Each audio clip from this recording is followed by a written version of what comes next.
So I completely agree with everything my good colleagues have said here. It's really not, when we first started talking and moving to cloud, we were talking about people letting go of their servers and letting the server huggers, move on into the forest, so to speak.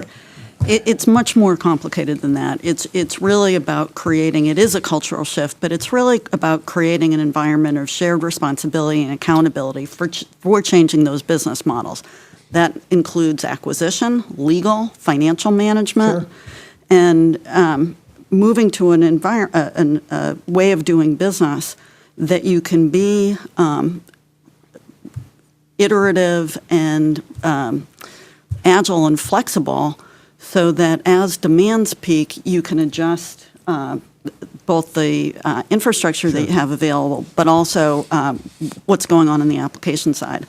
One of the things that we've learned is that you really have to have shared responsibility across the enterprise so that you can anticipate what might be the effect of a change in one application across the whole cloud enterprise, and have everybody take responsibility for software quality.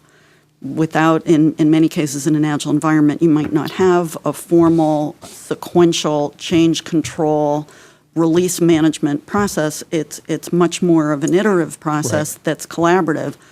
And so that means everybody needs to work together and take into account financial implications as well as quality issues.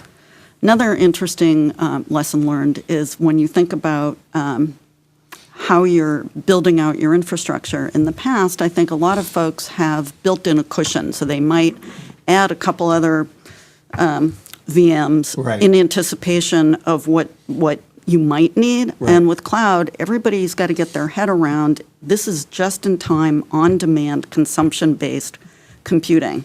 And so you don't need to be paying for or supporting infrastructure that you don't need. But that means you have to be very much able to stay on top of what is your real-time demand and act accordingly. And understand it and so forth. Yeah, that's a very good point.